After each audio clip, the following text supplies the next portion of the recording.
السلام علیکم۔ الحمد للہ نحمده ونستعینه ونستغفره ونؤمن به ونتوکل علیہ ونعوذ باللہ من شرور انفسنا ومن سیئات اعمالنا من يهده الله فلا مضل له ومن يضلله فلا هادي له ونشهد أن لا إله إلا الله وحده لا شريك له ونشهد أن سيدنا ونبينا ومولانا محمدا عبده ورسوله صلى الله تعالى على خير خلقه محمد وآله وأصحابه أجمعين. أما بعد فأعوذ بالله من الشيطان الرجيم. بسم الله الرحمن الرحيم. إذا جاءك المنافقون قالوا نشهد إنك لرسول الله والله يعلم إنك لرسوله والله يشهد المنافقين لكاذبون. صدق الله مولانا العظيم وصدق رسوله النبي الكريم ونحن على ذلك من الشاهدين والشاكرين والحمد لله رب العالمين.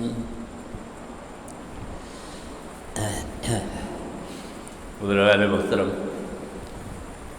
اور برادران عزیز،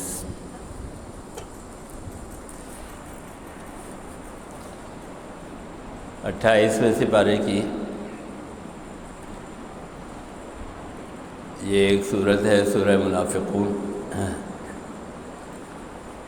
اس کی ایک آیت اس وقت میں نے آپ کے سامنے تلاوت کی ہے.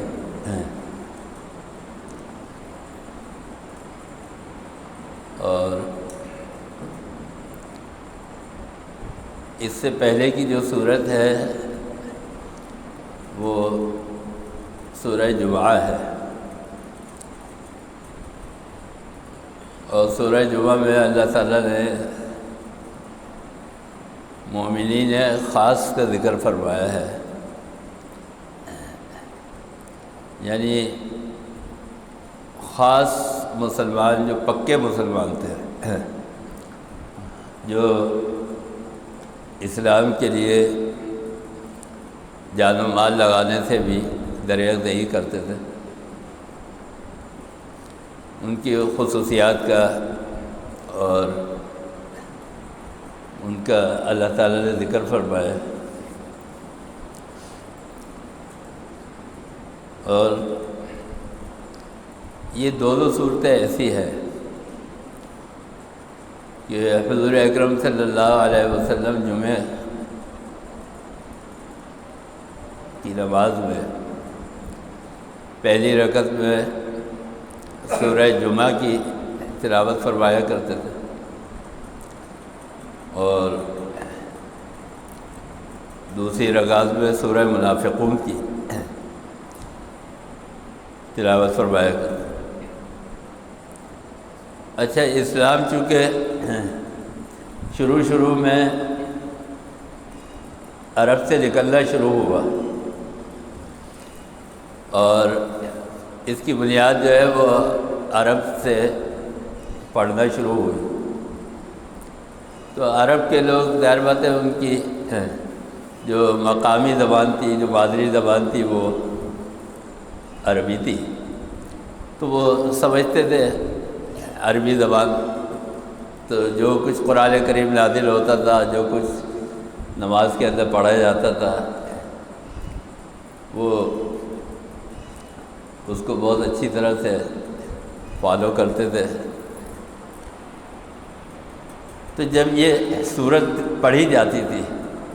اور صحابہ کرام حضور اکرم صلی اللہ علیہ وسلم کے پیچھے نماز پڑھ رہے ہوتے تھے، تو مسلمان جو ہے مومنین وہ خوش ہوتے تھے کہ اس کے اندر اللہ تعالیٰ نے جو ہے ہمارا ذکر کیا ہے، مومنین کا ذکر کیا ہے، جو ایمان لے کر آئے ہیں ان کا ذکر کیا ہے۔ اور جب دوسری رکعت میں سورہ منافقون تلاوت کی جاتی تھی تو اس بات پر خوشی ہوتی تھی کہ اللہ تعالیٰ نے ان منافقین کا بھانڈا پھوڑ دیا ہے اور ان کا پول کھل گیا ہے، یہ سب کے سامنے کھل کر اللہ تعالیٰ نے ان کی حیثیت بیان کر دی ہے۔ تو اس بات پر خوشی ہوتی تھی کہ جو کھرا اور کھوٹا ہے وہ سامنے آ گیا ہے۔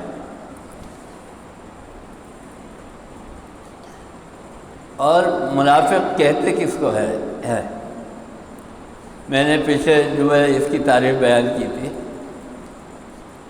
منافق اس کو کہتے تھے، اور اللہ تعالیٰ نے منافق کا اور کافروں کا ذکر جو ہے وہ الگ الگ فرمایا ہے۔ حالانکہ جو منافق ہے وہ بھی کافر ہے، اور جو علل اعلان کفر کا اظہار کرتے ہیں وہ تو ہے ہی کافر۔ منافق اس کو کہتے تھے کہ جو کفر کا اظہار کرتے ہوئے ڈرتا تھا، اور علل اعلان جو ہے وہ لوگوں کے سامنے اپنے آپ کو ظاہر نہیں کرتا تھا، کیونکہ پھر لوگوں کی طرف سے لعنت ملامت ہوتی تھی، لوگ برا بھلا کہتے تھے۔ تو یہ اس سے ڈر کے خوف سے ایمان کا اور اسلام کا اظہار کرتے تھے، لیکن یہ اندر سے جو ہے وہ مسلمان نہیں تھے۔ اور یہ جتنے بھی منافق تھے، اور جو یہ منافقین کا دور ہے یہ مکے کا دور ہے، مکے کا دور نہیں ہے، مدینے کا دور ہے، اس لیے کہ مکے میں جو مخالفت ہے حضور اکرم صلی اللہ علیہ وسلم سے وہ تو علل اعلان ہے، کھلم کھلا ہے، بباغی دہل ہے۔ اس وقت تو چونکہ مسلمان جو ہے وہ کمزور ہے، ان کے پاس طاقت نہیں ہے، ان کے پاس ریاست نہیں ہے، ان کے پاس قوت نہیں ہے، تو اس لیے وہ کمزور ہے، اور کافر جو ہے وہ کھل کر مخالفت کر رہے ہیں اور تکلیفیں پہنچا رہے ہیں حضور اکرم صلی اللہ علیہ وسلم کو بھی اور اسلام کو بھی نقصان پہنچا رہے ہیں۔ لیکن مدینے آنے کے بعد چونکہ اب ایک ریاست قائم ہو گئی، ایک حکومت بن گئی، اور مدینے والوں نے مہاجرین کی ایسی مدد کی ہے کہ ان کو اپنے پاؤں کے اوپر جو ہے وہ کھڑا کر دیا، ان کو مال بھی دیا، ان کو رہنے کے لیے ٹھکانہ بھی دیا، یہاں تک کہ جو انصار تھے مدینے کے مسلمان، انہوں نے جب یہ دیکھا کہ یہ بیچارے غریب ہے، کمزور ہے، تو اس زمانے میں عرب کے اندر بہت سارے شادیوں کا رواج تھا، ایک ایک آدمی کے پاس کئی کئی عورتیں جو ہے وہ نکاح میں ہوتی تھی، تو انصار نے اپنی بیویوں میں سے ایک بیوی کو طلاق دے کر اور جو مکے کے مہاجرین تھے ان کو کہا کہ بھئی آپ اس سے نکاح کر لیں، آپ کے پاس کوئی نکاح میں نہیں ہے بیوی، تو آپ ان سے نکاح کر لیں، اتنی قربانی دی انہوں نے۔ تو مدینے کے اندر جو ہے جب مسلمانوں کے پاس ایک ریاست آ گئی، ایک حکومت آ گئی، تو اس وقت جو کفار کی مخالفت تھی وہ اس طرح نہیں رہی جس طرح مکے کے دور میں تھی، بلکہ اب وہ مغلوب ہیں، اب وہ کمزور پڑ گئے۔ تو اب وہ کھلے عام اسلام کی مخالفت کرتے ہوئے ڈرتے ہیں، حضور اکرم صلی اللہ علیہ وسلم کی مخالفت کرتے ہوئے ڈرتے ہیں اور کفر کا اظہار نہیں کرتے۔ تو لہذا یہ واقعہ پیش آیا کہ انہوں نے چھپ کر مسلمانوں کی صفوں کے اندر اسلام کو نقصان پہنچانا شروع کیا۔ اچھا، جس طرح میں نے ذکر کیا کہ کفار اور منافقین کا اللہ تعالیٰ نے ایک ساتھ بھی ذکر کیا ہے اور الگ الگ بھی ذکر کیا ہے، تو یہ جو ان کی سازشیں تھیں منافقین کی، اس صورت کے نازل ہونے کے بعد ایسا معلوم ہوتا ہے کہ اللہ تعالیٰ جو ہے ان سے بہت زیادہ بیزار تھا۔ یعنی یہ جس طرح مسلمانوں کے اندر گھس کر مسلمانوں کو نقصان پہنچا رہے تھے، تو اللہ تعالیٰ نے اپنی بیداریت کا اظہار کیا اور ان کا قلع قوہ کرنے کے لیے اس صورت کو نازل کر کے منافقین کی پول پٹی کھولی۔ منافقین کی 4 نشانیاں تھیں۔ ایک تو یہ کہ یہ منافقین جو تھے یہ جھوٹ بولتے تھے۔ جب عبادات کا وقت آتا تھا، جب اسلام کے اوپر عمل کرنے کا وقت آتا تھا، جب اپنی ذاتی حیثیت کے اندر اسلام کا معاملہ آتا تھا، تو اس وقت یہ نماز کے اندر کھڑے ہو جاتے تھے، روزہ رکھنے کو کہا جاتا تھا روزہ رکھ لیتے تھے، لیکن جب جہاد کا معاملہ آتا تھا تو وہاں یہ متنفر ہو جاتے تھے۔ وہ بولتے تھے ہم جو ہے ان کو جان بھی دیں، ان کے لیے تحریک بھی چلائیں، اپنا مال بھی خرچ کریں، تو یہ اس سے بھاگتے تھے، جہاد سے بھاگتے تھے، اپنے مال جو ہے وہ خرچ کرنے سے بھاگتے تھے۔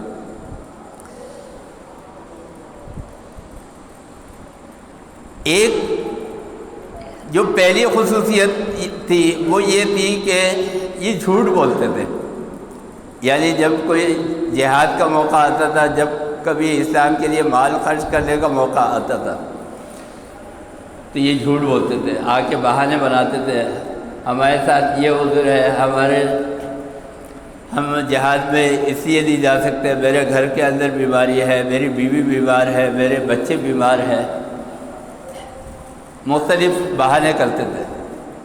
تو جب یہ آ کے جھوٹ بولتے تھے تو وہاں پر جو لوگ ہوتے تھے جو سچے اور پکے مسلمان ہوتے تھے وہ ظاہر بات ہے کہ ان کے جھوٹ کے اوپر مسکراتے تھے، ہنستے تھے، سمجھ جاتے تھے جب آپ کے سامنے کوئی جھوٹ بول رہا ہو اور آپ کو یہ پتہ بھی ہو کہ یہ جھوٹ بول رہا ہے، تو ظاہر بات ہے پھر آپ کے چہرے کے ایکسپریشن جو ہے، تاثرات، اس سے پتہ چل جاتا ہے، اس کا اظہار ہو جاتا ہے۔ تو یہ منافقین آ کے جب جھوٹ بولتے تھے تو مسلمان ان کے اوپر جو ہے وہ مسکراتے تھے، ان کے چہرے سے تاثر ہو جاتا تھا، تو یہ سمجھ جاتے تھے، منافقین سمجھ جاتے تھے کہ یہ جو ہے ہمارے اوپر طنز ہے، یہ سمجھ گئے کہ ہم جو ہے جھوٹ بول رہے ہیں۔ اس کے لیے پھر انہوں نے حل یہ نکالا کہ انہوں نے قسمیں کھانی شروع کی۔ اتخذوا بأيمانهم جنة فصدوا عن سبيل اللہ، قسمیں کھانا شروع کی کہ ہم قسم کھا کے کہتے ہیں کہ میرے گھر کے اندر بیماری ہے، میرے بچے بیمار ہیں، مجھے یہ تکلیف ہے، میرے ٹانگ میں تکلیف ہے، میں جہاد میں جانے کے قابل نہیں ہوں، تو یہ قسمیں کھا کھا کے جو ہے وہ یقین دلاتے تھے تاکہ ان کو یقین آ جائے۔ جو منافق کی قسم ہے، ایک تو یہ ہے کہ وہ کھلے عام جو ہے مخالفت کرے، اور دوسری قسم یہ ہے کہ وہ چھپ کر جو ہے وہ مخالفت کرے، اپنے طرز عمل سے مخالفت کرے۔ تو ان میں بعض لوگ ایسے تھے کہ جو یہ دیکھ کر ایمان لائے تھے، جنہوں نے یہ سمجھا کہ اسلام جو ہے یہ سچا مذہب ہے، تو وہ ایمان لے کر آ گئے۔ اور جب بھی کوئی تحریک ہو، جب بھی آپ کسی کے پیچھے چلتے ہو، تو وہاں پر اگر آپ یہ دیکھیں کہ بھئی اس کا مقصد جو ہے وہ نیک ہے، اس کی تحریک جو ہے وہ سچی ہے، تو وہاں پر آپ اس کو دیکھ کر ایمان لے آتے ہیں۔ لیکن جب آپ وہاں پر آ گئے، اس تحریک کے اندر شامل ہو گئے، اور بعد میں آپ دیکھیں کہ بھائی اس تحریک کا چلانے والا جو ہے وہ اپنے مقصد سے ہٹ گیا ہے، تو پھر آپ اس کو چھوڑ دیتے ہیں یا چھوڑ سکتے ہیں۔ یا آپ دیکھیں کہ جو تحریک چلانے والا ہے وہ خود اس کے اوپر پورا نہیں اترتا جو تحریک چلتی ہے، اس صورت میں بھی آپ چھوڑ دیتے ہیں۔ ان لوگوں نے جو ایمان لے کر آئے تھے، انہوں نے اس وقت میں تو یہ دیکھ کر کہ اسلام سچا مذہب ہے اور اس کو ہم جو ہے وہ فالو کرتے ہیں، اسلام قبول کر لیا۔ لیکن بعد میں جب یہ اسلام کے اندر آ گئے اور انہوں نے دیکھا کہ اصل میں بات یہ ہے کہ جب آپ کسی تحریک کا حصہ بنیں، جب آپ کسی مقصد کو لے کر چلے، تو پھر اس کے لیے قربانیاں دینی پڑتی ہے۔ جیسے آپ نے یہ اسلام کے نام پہ ایک ملک حاصل کیا، تو اس کے اندر پھر اسلام کے قلعے کے اندر آپ نے اینٹ کیا لگائی۔ اسی طرح جو لوگ اسلام قبول کر چکے تھے، انہوں نے اسلام قبول کرنے کے بعد اس کے لیے جد و جہد کی،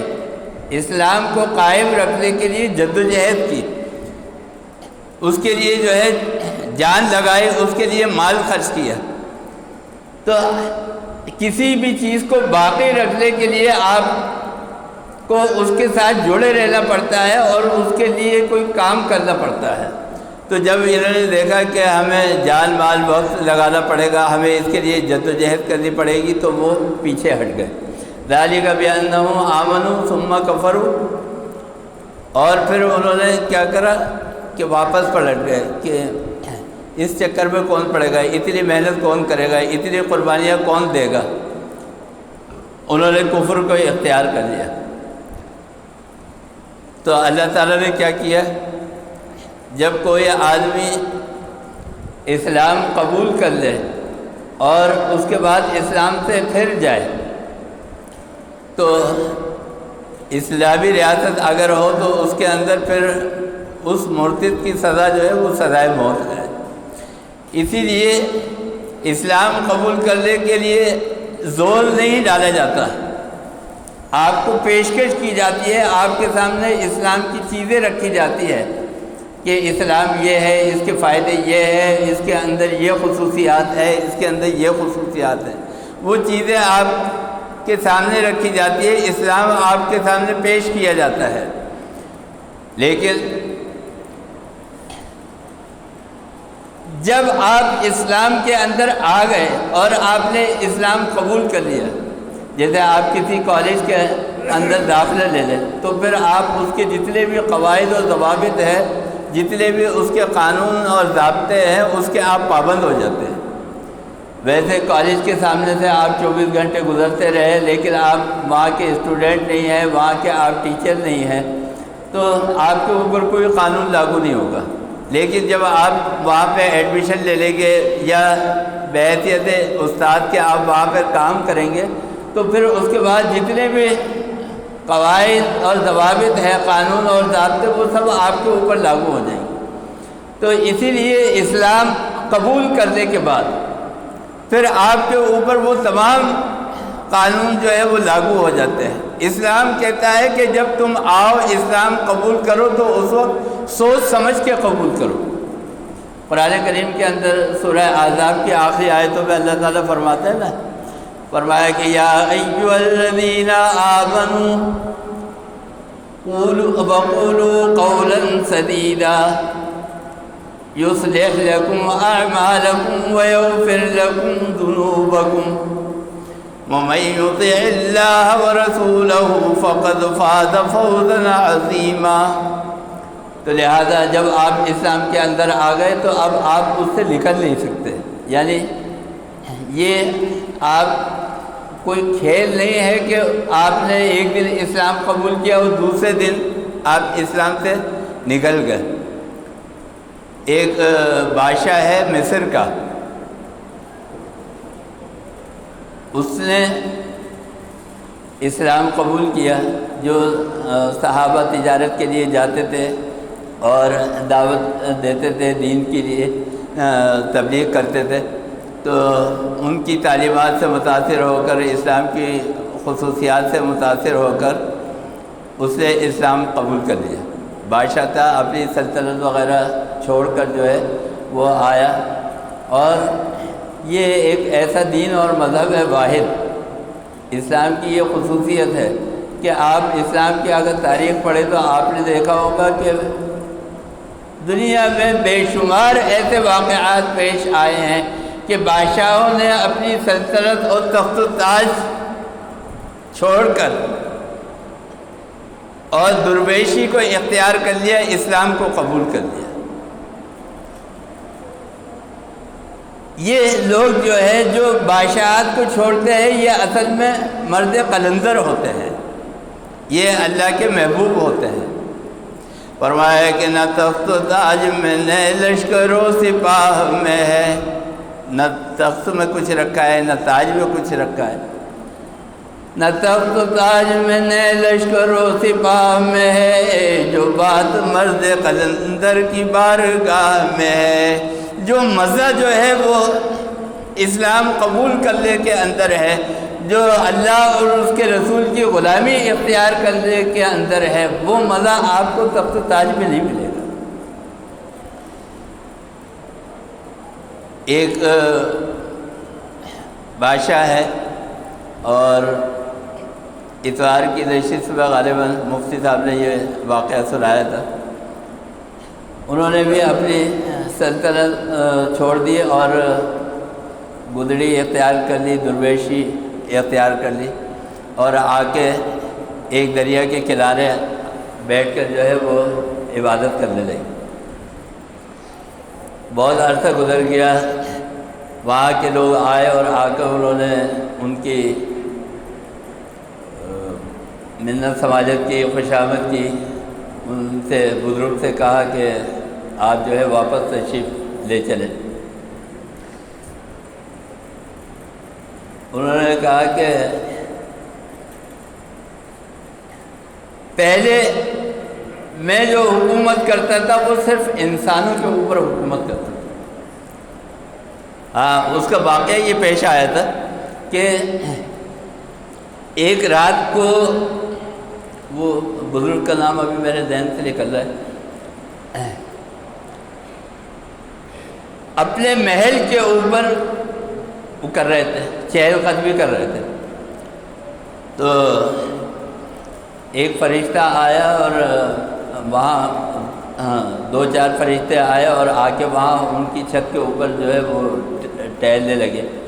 تو بادشاہ کو یہ بات بڑی ناگوار ہوئی، اس نے کہا کہ تم لوگ یہاں کیسے آئے؟ اتنی سیکیورٹی کے باوجود، اتنے پہرے کے باوجود تم یہاں میرے محل میں کس طرح آ گئے، اور کیا کرنے آئے ہو تم یہاں پر؟ تو انہوں نے کہا کہ ہم یہاں پہ اپنے اونٹ تلاش کرنے آئے، اونٹوں کو تلاش کر رہے ہیں ہم، اپنے اونٹوں کو۔ تو بادشاہ نے کہا کہ اونٹ تو جو ہے وہ جنگل میں ہوتے ہیں، یا محلات کے اندر اونٹ کہاں سے آ گئے؟ تم یہاں کہاں تلاش کر رہے ہو اونٹوں کو؟ تو انہوں نے کہا فرشتے تھے، انسانی شکل کے اندر آئے تھے، تو انہوں نے ان سے کہا کہ اگر اونٹ جو ہے وہ جنگلوں میں مل سکتے ہیں اور یہاں پر نہیں ہو سکتے محلات کے اندر، تو پھر اللہ جو ہے وہ محلات پہ کیسے مل سکتا ہے؟ اللہ بھی جو ہے پھر تمہیں جاؤ اور جا کے جنگل میں تلاش کرو۔ اور پہلے یہ ہوتا تھا، جو جتنے بھی مدارس قائم ہوتے تھے آپ نے سنا ہوگا، دیکھا ہوگا، اب تو یہ ہمارا پورا شہر جو ہے وہ پورا شہر بن گیا، ورنہ پہلے یہاں ایک وقت تک دور دور تک آبادی نہیں تھی۔ تو پہلے جو مدارس قائم کیے جاتے تھے اس میں طلبہ کی تربیت کے لیے یہ خاص طور پر خیال رکھا جاتا تھا کہ وہ آبادی سے دور ہو، کیونکہ جو شہری آبادی ہوتی ہے خاص طور پر وہاں ظاہر بات ہے کہ ہر طرح کا ماحول ہوتا ہے، ہر طرح کے کام ہوتے ہیں، ہر طرح کے اس میں گناہ کرنے والے بھی ہوتے ہیں، گناہ بھی ہوتے ہیں، تو وہاں معصیتوں کا صدور جو ہے وہ زیادہ ہوتا ہے۔ ایک مرتبہ میں نے اپنے استاد سے، عالم تھے مولانا ظفر احمد صاحب عثمانی کے شاگرد تھے، میرے استاد تھے، ان سے میں نے پوچھا، میں نے کہا کہ یہ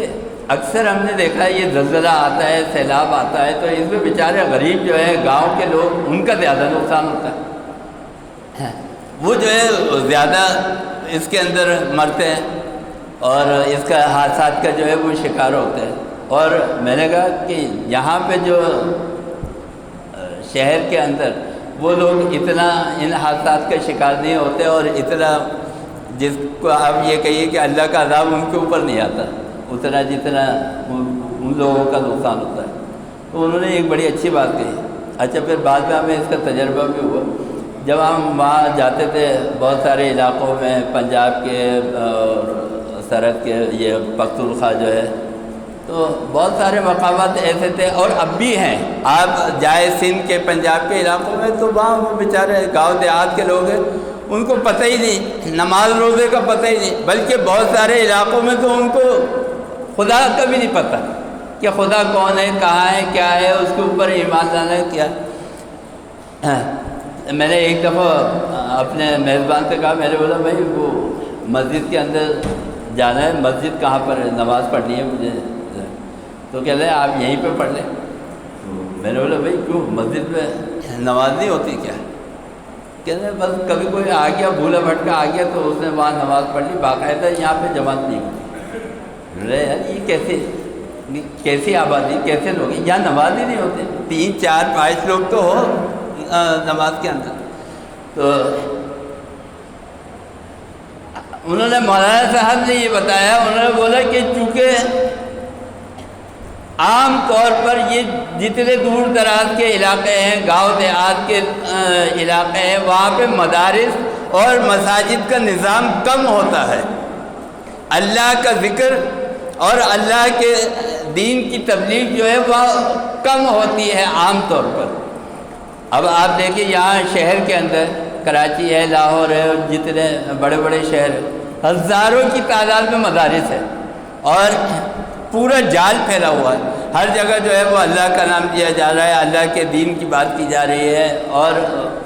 لوگ حافظ قرآن، بچے حافظ قرآن بن کے نکل رہے ہیں، عالم بن کے نکل رہے ہیں۔ تو یہ سارا ایک، تو جہاں پر اللہ کے دین کا کام ہوتا ہے، جہاں پر اللہ کا ذکر ہوتا ہے، وہ جگہ پھر اللہ کے عذاب سے محفوظ رہتی ہے۔ اسی لیے کوئی بھی سوسائٹی ہو، کوئی بھی محلہ ہو، کوئی بھی معاشرہ ہو، وہاں پر جب تک اللہ کا نام لیا جاتا رہے گا اور اللہ کے دین کے لیے کام ہوتا رہے گا، وہ شہر، وہ قصبہ، وہ گاؤں، وہ دیہات جو ہے وہ اللہ کے عذاب سے محفوظ رہے گا۔ تو حضرت تھانوی رحمۃ اللہ علیہ فرماتے تھے کہ میں جب بیان القرآن لکھ رہا تھا، تفسیر قرآن، تو کبھی کبھی ایسا ہوتا تھا کہ میں لکھنے بیٹھتا تھا اور مجھے کوئی بات جو ہے وہ سمجھ میں نہیں آ رہی، قرآن کی تفسیر لکھ رہا ہوں، کہیں پہ اٹک گیا میں، تو مجھے سمجھ میں نہیں آ رہی، تو میں بڑا پریشان ہوتا تھا۔ اچھا، اب سوچ بچار کر رہے، زور لگا رہے، لیکن مسئلہ حل نہیں ہو رہا، تو کہتے تھے میں وہاں گھر چھوڑ کر، اپنے محلہ چھوڑ کے جنگل کی طرف نکل جاتا، اور جیسے ہی میں جنگل میں جاتا تھا تو وہاں ایک دم میری یادداشت جو ہے وہ کام کرنا شروع کر دیتی تھی، اور مجھے وہ بات جو سمجھ نہیں آ رہی تھی وہ سمجھ میں آ جاتی کہ یہاں پہ کیا لکھ رہا ہے، اس کو کیسے بیان کرنا ہے، وہ سمجھ میں آ جاتی۔ تو میں یہ بتا رہا تھا کہ یہ جو چیز ہے یہ آپ کو محفوظ رکھتی ہے۔ اللہ تعالیٰ کا دین جو ہے، اللہ تعالیٰ کا ذکر جو ہے، یہ آپ کو محفوظ رکھتا ہے۔ تو کسی بھی تحریک کو اور کسی بھی مقصد کو قائم کرنے کے لیے جو ہے جد و جہد کرنی پڑتی ہے۔ آپ دیکھیں کہ صحابہ کرام رضوان اللہ تعالیٰ علیہ اجمعین نے، خلفائے راشدین دیکھیں، 4 میں سے 3 صحابہ ہمارے شہید ہوئے۔ کیا تھا؟ کوئی ذاتی جھگڑا تھا؟ کوئی مسئلہ تھا؟ نہیں، دین کے لیے قربانی دی، جد و جہد کی، اس کی راہ میں جو ہے وہ جان بھی دینی پڑی۔ تو اسلام زندہ ہوتا ہے ہر کربلا کے بعد۔ کیا مقصد؟ جس طرح قربانی دی تھی حضرت امام حسین رضی اللہ تعالیٰ عنہ نے، وہ سلسلہ جو ہے آج تک چلا آ رہا ہے۔ اور یہ جو آج ہم بیٹھے ہوئے ہیں نا تھوڑے سے لوگ، یہ صرف اپنے صحابہ کرام اور اپنے بزرگوں کی قربانیوں کی وجہ سے بیٹھے، ورنہ آج ہم اور آپ دیکھتے کہ ہم اور آپ جو ہے وہ کیا کر رہے ہیں۔ تو بہرحال میں یہ عرض کر رہا تھا کہ یہ سورہ منافقون جو ہے، اس کے اندر اللہ تعالیٰ نے بیان کیا کہ یہ لوگ وہ ہیں کہ جو ایمان لائے اور پھر انہوں نے کفر کیا۔ تو میں یہ بتا رہا تھا کہ جو ایمان لا کے اسلام کو چھوڑ دے، مرتد ہو جائے، پھر اس کی سزا جو ہے وہ مرتد ہے، اس کو جو ہے پھر وہ قتل کر دیا جاتا ہے۔ تو یہ جو ہے منافقین کی تیسری قسم تھی۔ اور چوتھی قسم منافقین کی یہ تھی کہ انہوں نے پھر آخر میں حضور اکرم صلی اللہ علیہ وسلم سے عداوت کا اظہار کیا، پھر آپ صلی اللہ علیہ وسلم سے بیداری کا اظہار کیا، جس کو پھر قرآن کریم نے اگلی آیتوں میں بیان کیا ہے۔ وہ انشاءاللہ میں آئندہ جمعے میں آپ کے سامنے عرض کروں گا۔ دعا کیجیے کہ اللہ تعالیٰ ہمیں اور آپ کو عمل کی توفیق عطا فرمائے۔ اللہم ارنا الحق حقا وارزقنا اتباعہ وارنا الباطل باطلا وارزقنا اجتنابہ، وصلی اللہ تعالیٰ علی خیر خلقہ محمد وآلہ واصحابہ۔